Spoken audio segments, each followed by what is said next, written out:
Muy bien, entonces vamos a hablar de la primera parte de patologías esofágicas. Como recordarán, abarca una serie de patologías, sobre todo de trastorno motor, ¿no? Pero en este caso vamos a hablar sobre lo básico para que nosotros podamos recordarlo mejor las otras patologías, como la acalasia, el síndrome de Mayory-Weiss, enfermedad del reflujo gastroesofágico. Bien, entonces este tema en sí es la base para que ustedes recuerden o logren diferenciar la sintomatología de cada enfermedad esofágica que hay después, ¿no? Como lo que acabo de mencionar.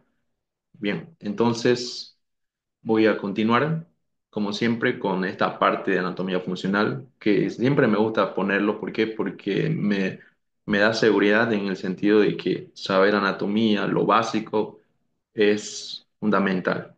Bien, en este caso, de esófago. Sabemos que el esófago es parte del tubo digestivo que mide 25 centímetros de longitud aproximadamente y como pueden ver, anatómicamente se encuentra en el mediastino posterior. Aquí, este es el esófago, ¿no? Está por detrás de la tráquea y está por delante de la aorta ascendente. No sé si lo logran evidenciar. La aorta ascendente va discurriendo hacia abajo y se posiciona por detrás del esófago. Bien, entonces vamos a decir de que el esófago tiene como órganos vecinos la tráquea, la aorta y los pulmones. Bien. Entonces, en un corte transversal, vamos a recordar lo básico, que son las capas del esófago, ¿no? Ya les había mencionado en el tema de gastritis que todo el tubo digestivo consta de una mucosa, submucosa muscular propia y adventicia, ¿no? Les había dicho que el esófago en particular es el único órgano del tubo digestivo que no tiene serosa. A modo de razonamiento, ¿alguien sabe por qué el esófago no tiene serosa? ¿Alguna idea? ¿Por qué el esófago es el único que no tiene serosa? Puede ser porque, o sea, el esófago más que todo su función es el paso de alimentos como tal. No tiene la misma función de los intestinos, digamos, que ya es el peristaltismo de los alimentos y absorber nutrientes o cosas así. Exactamente. Esa es una de las razones, con simple lógica, ¿no? Pero otra razón anatómica es porque no está en contacto con el peritoneo. Y el peritoneo abarca toda la parte abdominal. Entonces, yo le dije que el esófago está en el mediastino posterior, ¿no? Entonces está muy por atrás y superior a la cavidad abdominal. Simple y sencillamente eso. Porque anatómicamente no se encuentra en contacto con el peritoneo. Más es importante decir de que el tercio inferior del esófago puede tener una pequeña parte del esófago inferior, puede tener serosa, ¿ya? Pero solo la parte inferior, porque es la más próxima a la cavidad abdominal, por ende, al peritoneo. Bien, simple y sencillamente. Y como dijo Brenda, igual es simplemente porque la función del esófago es de transportarlo, el bolo alimenticio. Entonces, eso. La porción, aquí dice, la porción superior tiene músculo estriado y el inferior liso. Bien. Es igual simple lógica. Recuerden que la parte proximal del esófago está constituido por músculo estriado, es decir, un músculo esquelético, un músculo voluntario. ¿Bien? Entonces, es porque ahí, a ese nivel, va a iniciar lo que es el proceso de la delusión, es decir, cuando nosotros ingerimos los alimentos, ¿no? Es voluntario. Y finalmente, cuando va descendiendo por todo el esófago, cuando llega a la parte inferior, llega a una porción que está repleta por músculo liso, es decir, una región involuntaria. Recuerden que la porción superior del esófago está inervada por el nervio ambiguo del nervio vago. En sí, todo el tubo digestivo está inervado por el nervio vago. Nosotros sabemos eso, ¿ya? Pero la parte superior del esófago en particular está inervado por el núcleo ambiguo del nervio vago, que es un núcleo que se encuentra a nivel del bulbo, donde salen fibras motoras. Entonces, son fibras netamente motoras que van a inervar el tercio superior del esófago, ¿ya? Y en el tercio inferior, pues van a inervar lo que son las fibras del sistema nervioso autónomo, ¿ya? Entonces, eso para recordar. Y como les decía, ¿no? El nervio vago inerva la mayor parte del tubo digestivo, ¿no? Entonces, también recuerden que el nervio vago tiene relación con la parte cardíaca. Por eso vamos a ver de que el dolor esofágico va a ser muy similar al dolor claro, al dolor de pecho por un infarto o de miocardio, una angina, ¿bien? Entonces, como el doctor mencionó en clase, es un poco en esos casos difícil hacer un diagnóstico diferencial, pero eso lo vamos a lograr diferenciar por la historia clínica y pues sobre todo por la anamnesis, ¿no? Bien, entonces eso en cuanto al esófago, voy a continuar.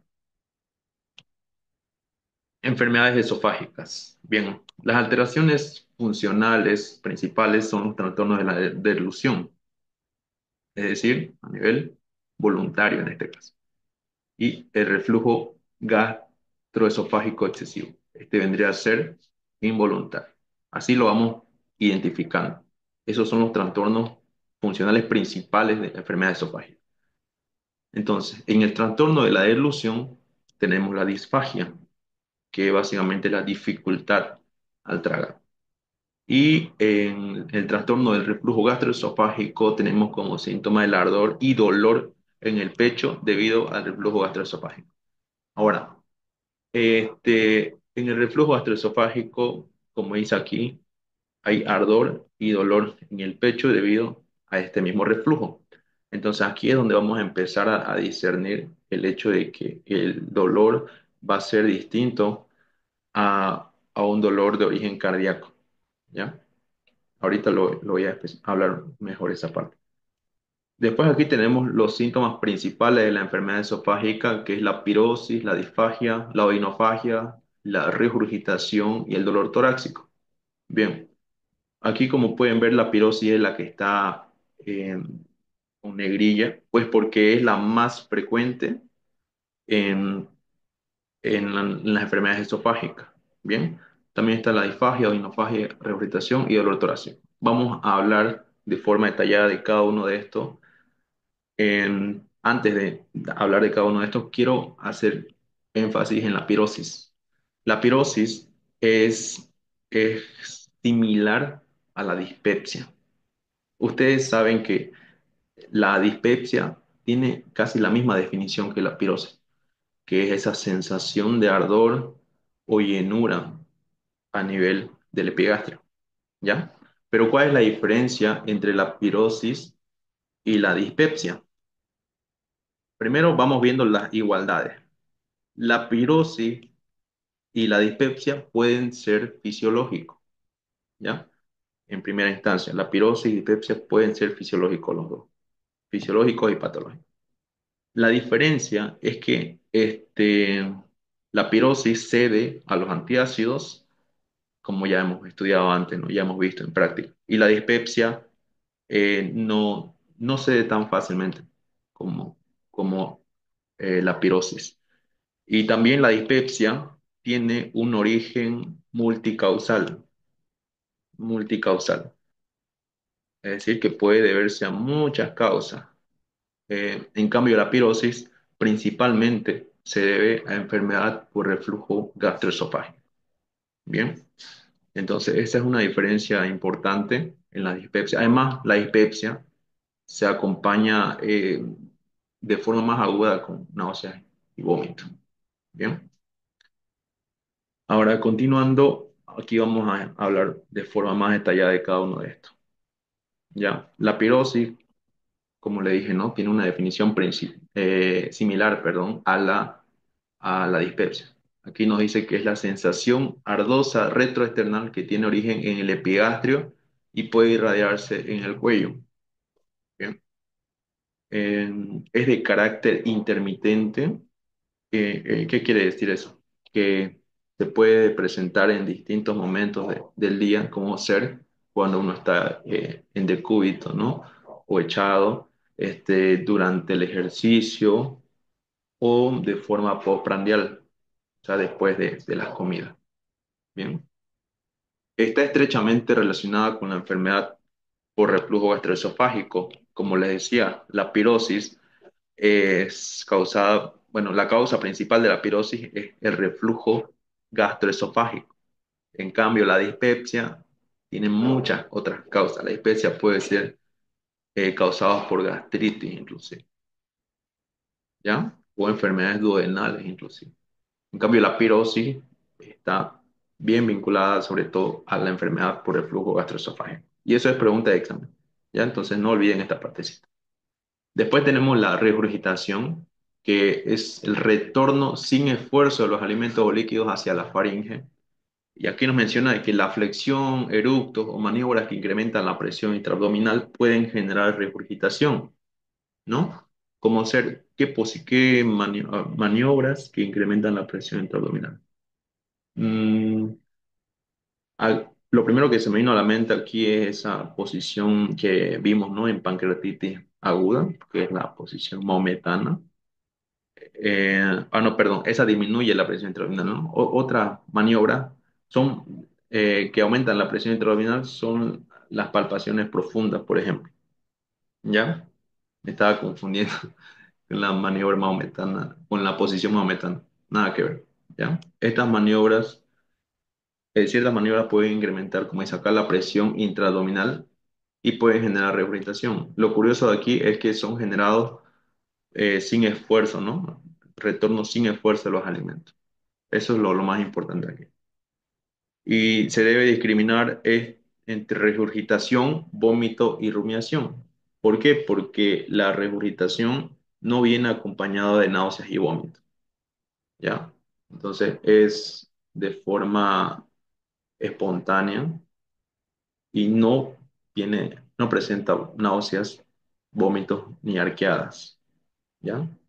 Después, aquí tenemos el vómito, que ya lo conocemos, que es precedido por las náuseas y se acompaña de las arqueas. Muy diferente, ¿no? Entonces, esto es lo que nos ayuda a hacer un diagnóstico diferencial, por así decirlo, ¿ya?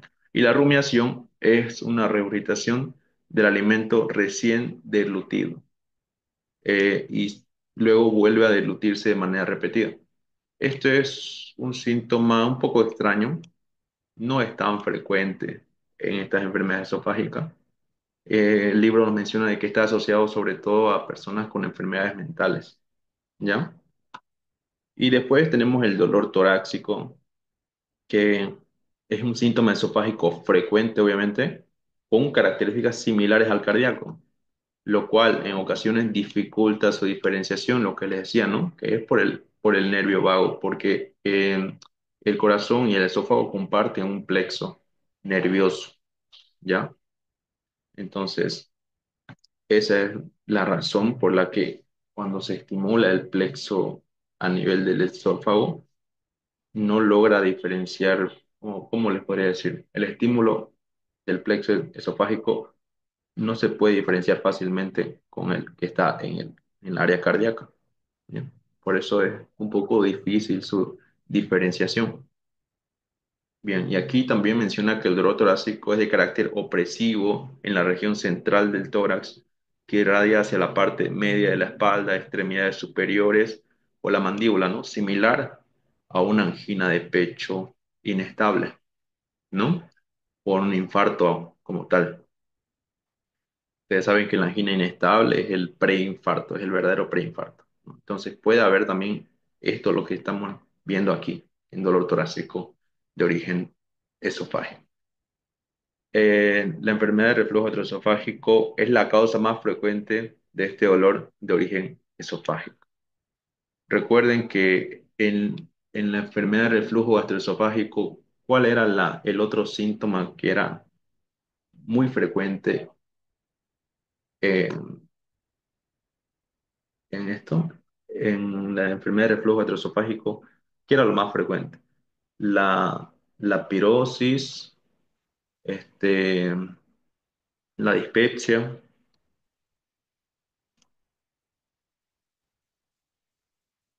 Pero sí. sí, exactamente, la pirosis, como dice aquí. ¿No? Aquí también, la pirosis, esta parte. Está estrechamente relacionada con la enfermedad por reflujo gastroesofágico. No se olviden esto, ¿ya? Bueno, con la pirosis. Pero también, no solo con la pirosis, como aquí dice, miren, también está con el dolor torácico. Es decir, que la enfermedad de reflujo gastroesofágico se caracteriza por presentar dolor torácico y pirosis principalmente. Bien, bien. Continuando entonces, vamos a continuar con esta partecita que es la disfagia esofágica, que pues bueno, ya conocemos la terminología, ¿no? De disfagia, que es la sensación dificultad, ¿no? Pero aquí tiene otra definición, que es sensación de que los alimentos se adhieren o incluso se alojan en el tórax, como puede ser en los anillos esofágicos, como pueden ver en esta imagen. Esta es una imagen de un anillo esofágico y como pueden ver, aquí pareciera que está en la región inferior del esófago, ¿no? Pero em, pueden evolucionar y estar en todo el trayecto del esófago. Este en particular es un anillo de Chatsky, que básicamente es un anillo que se conoce porque el diámetro del esófago se reduce menos de 13 milímetros. Entonces, en ese caso, la disfagia es muy marcada. ¿Sí? Recuerden que el diámetro normal del esófago varía entre 15 a 30 milímetros. ¿Bien? Entonces, en estos anillos, en el anillo de Chatsky, puede estar menor a 13 milímetros. ¿Bien? Entonces, no solo son los anillos, ¿no? Sino también las estenosis, como pueden ver aquí. Aquí, no sé si ven la pantalla, ya cambié de diapositiva. ¿Se ve? Sí. Sí, sí se ve. Bien, entonces las estenosis esofágicas también, ¿bien? O incluso los tumores, ¿ya? Entonces, esos son causas pueden causar disfagia. Entonces, la disfagia esofágica, como dice aquí, puede ser específica a los alimentos sólidos y líquidos o bien a ambos. Esto es importante igual, porque cuando hay una disfagia a alimentos sólidos y líquidos, sugiere un trastorno en la motilidad, como la acalasia. Bien, saben que la acalasia está ubicado sobre todo en la porción inferior del esófago. Entonces hay una pregunta de examen que dice, son características de la acalasia, excepto la disfagia eh, alta, dice, ¿no? Ese es el excepto, porque la acalasia está ubicado sobre todo en la porción inferior, no tiene nada que ver tanto la parte superior del esófago, ¿ya? Después tenemos la disfagia específica de los alimentos sólidos. Aquí están, ¿no? Los anillos, tumores o estenosis. Bien. Después tenemos la odinofagia, que es el dolor que se puede generar o exacerbar con la deglución y a menudo se acompaña con disfagia. Esto igual es importante, que la odinofagia aquí es más habitual en esofagitis por píldoras o infecciosas que en la esofagitis por reflujo. Entonces, esto es pregunta de examen, porque dice que la odinofagia, pues, predomina sobre todo en esofagitis por píldora o infecciosa, diferente a la esofagitis por reflujo, ¿ya? Que no es tan habitual la odinofagia. Entonces, infecciosas y por píldora. En ese tipo de esofagitis es donde más se marca la odinofagia. Entonces, a ver, a modo recordatorio, ¿cuál es la causa principal de esofagitis infecciosa? ¿Alguien se acuerda?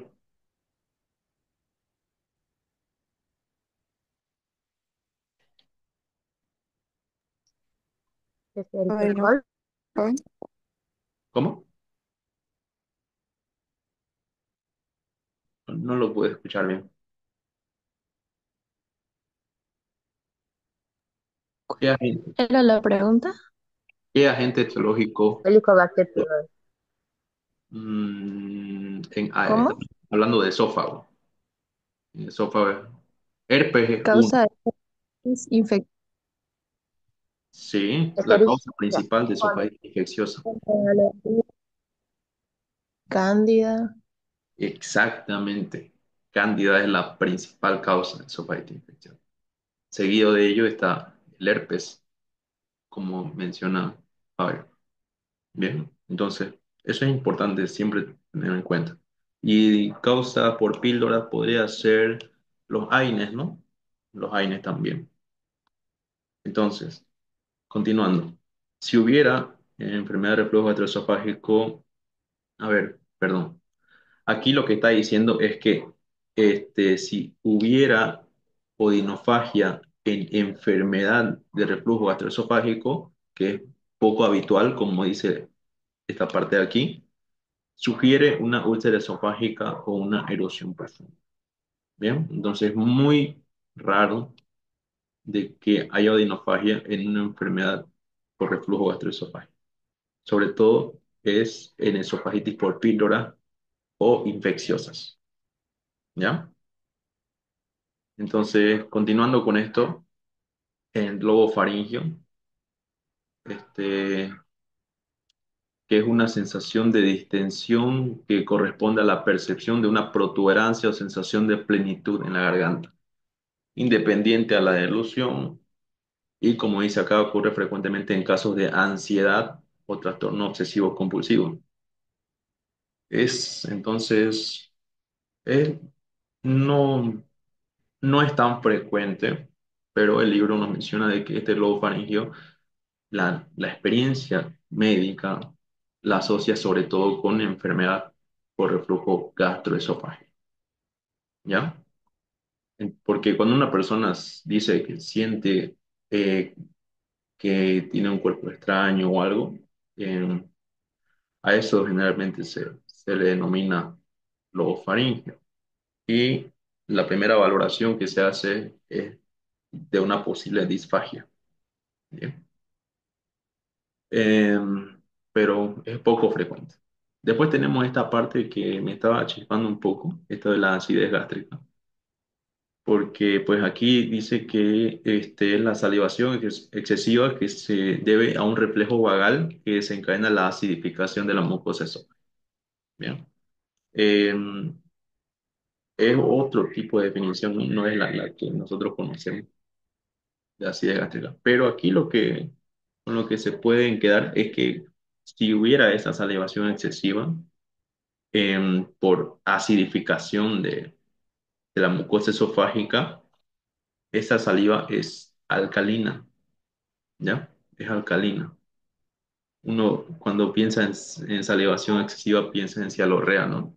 Por eso le decía que es un poco raro esto. Y por eso dice, no se trata de un síntoma común, es muy poco frecuente. Ya, y aquí están las preguntas de examen. Estas dos las vi más interesantes, que básicamente es el caso clínico, ¿ya? Eh, Paciente varón, paciente varón de 52 años con antecedentes de tratamiento con AINES,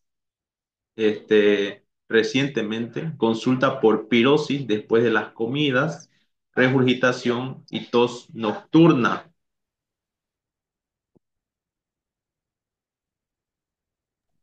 Eh, Continuando entonces, tos nocturna, disfagia y odinofagia progresiva de una semana de evolución.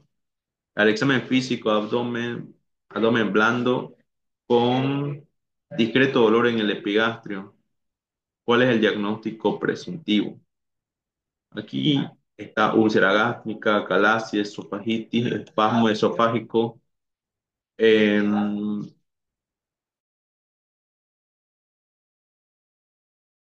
entonces, vamos analizando cada uno de estos. Bien, en primera instancia tenemos el AINES, ¿no? Ya tiene como antecedente la ocupación de AINES. ¿Qué se le viene a la mente solo con eso?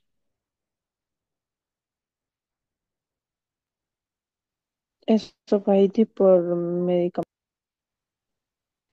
Sí, ¿no? Es una esofagitis de causa infecciosa o por píldora, ¿no? ¿Y qué síntoma era frecuente o habitual en ese tipo de esofagitis? La disfagia, la odinofagia. Hemorragia.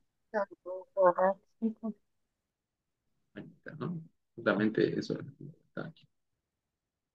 Exactamente. Odinofagia. Exactamente. Ya, continuemos entonces. Consulta con pirosis después de las comidas, regurgitación y tos nocturna, disfagia y odinofagia progresiva en una semana de evolución. Mm, este, ¿Cuál creen ustedes? Con ¿No simple. podría ser también úlcera gástrica? ¿Cómo? Úlcera gástrica ¿No ahí. podría ser también úlcera? Ajá. Pero la úlcera creo que debería haber hemorragia, ¿no? Yo creo. Mm,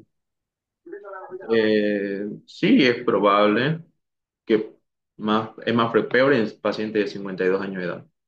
Es más probable que haya hemorragia en estos pacientes.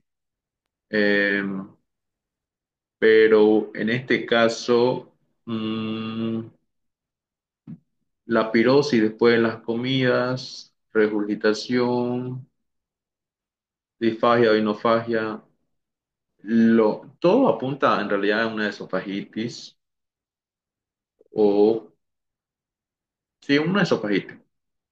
Pero la parte de la tos nocturna, a ver, ¿alguien puede darse idea por qué la tos nocturna pues, está en este caso? Por la regurgitación, ¿no? En este caso el paciente está echado, por la posición que el paciente va a estar, y eso puede causar la tos, Exacto, porque es como va a haber el... exactamente. Esa es. Porque dijimos que las pirosis también inclusive aparecen en la noche, ¿no? En el libro menciona de que una pirosis patológica, como el caso de la esofagitis, puede afectar el sueño. Y justamente es por esto, porque va a poder producir o causar consecuentemente una tos nocturna, ¿ya? Y por la posición del paciente, ¿bien? Entonces, a ver, aquí un ratito voy a revisar esto aquí. Este, ya. Sí, por el reflujo también. Esofagitis es la respuesta correcta aquí, ¿ya? Inciso C. Y ahora aquí dice, ¿qué estudio complementario solicita para confirmar su diagnóstico?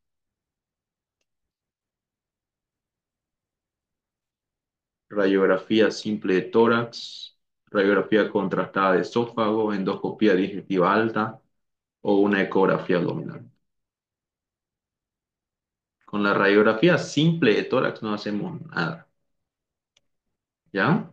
Salvo que haya una distensión excesiva de la porción inferior del esófago. Con la radiografía contrastada de esófago, ¿qué dicen? ¿Se puede hacer?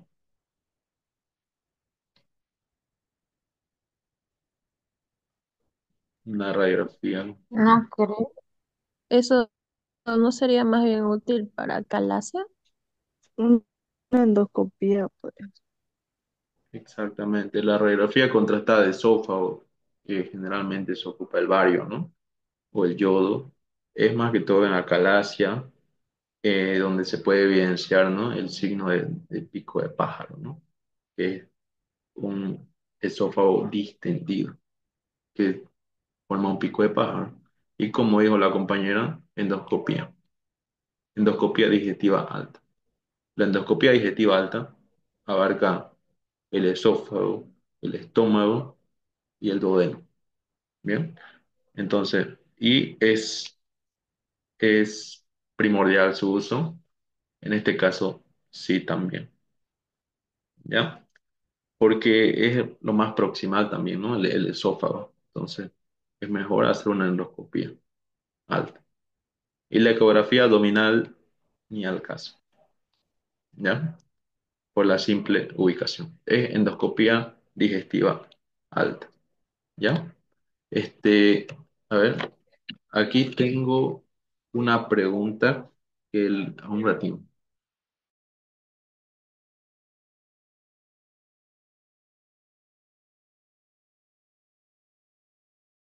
Es una pregunta que no lo anoté aquí en la diapo, pero miren, se las leo para que vean que está lo que hablé hoy día.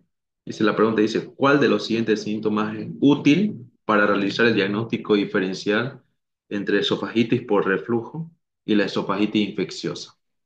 Está la odinofagia, la disfagia, el dolor torácico, la hemorragia, todos o ninguno. Ahí, aquí está la respuesta, ¿no? ¿Cuál era? La hemorragia. La odinofagia, ¿no? La odinofagia. La odinofagia era prevalente o más habitual, sobre todo en una esofagitis por píldora o infecciosa, ¿no? No es tan frecuente en enfermedad por reflujo gastroesofágico. Entonces, por eso dice que eh, es, es útil para hacer diagnóstico diferencial con el reflujo gastroesofágico. ¿Ya? Es la odinofagia, entonces. Entonces, ¿qué más? Aquí tengo otra pregunta. Mm, Esofágitis por reflujo, una enfermedad esofágica por irritación. A ver. Mm, la otra mayoría es de hepatitis. A ver,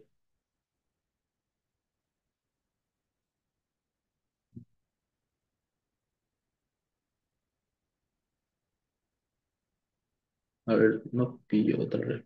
Ah, ya. Aquí hay una pregunta que no está en la parte que le hablé, pero es fácil de razonar. Que dice la disfagia funcional se caracteriza por disfagia paradójica, dificultad para deglutir sólidos, dificultad para deglutir líquidos, todos, solo A y C, ninguno. La respuesta ahí es disfagia paradójica. O sea, que la disfagia funcional se caracteriza por ser de carácter paradójico. ¿Qué quiere decir? Quiere decir de que generalmente la disfagia es, o sea, normalmente es a los alimentos sólidos. En este caso, como es paradójica, es a los líquidos. A eso se refiere la disfagia paradójica. Simple y sencillamente eso. ¿Ya? Este, ya que aquí hay una otra pregunta que dice, ¿cuál de los siguientes estudios se realiza el diagnóstico de acalasia? Radiología, eh, manometría, endoscopía, estudio isotópico. Aquí es todos. Con todo esto se puede realizar diagnóstico de acalasia. Después, a ver qué más. Enfermedad de Wilson. Mm, no lo tengo aquí. Las otras preguntas, no, no, no me sale otra pregunta de este tema. Mm, bien, eso nomás tengo de este tema. No pillo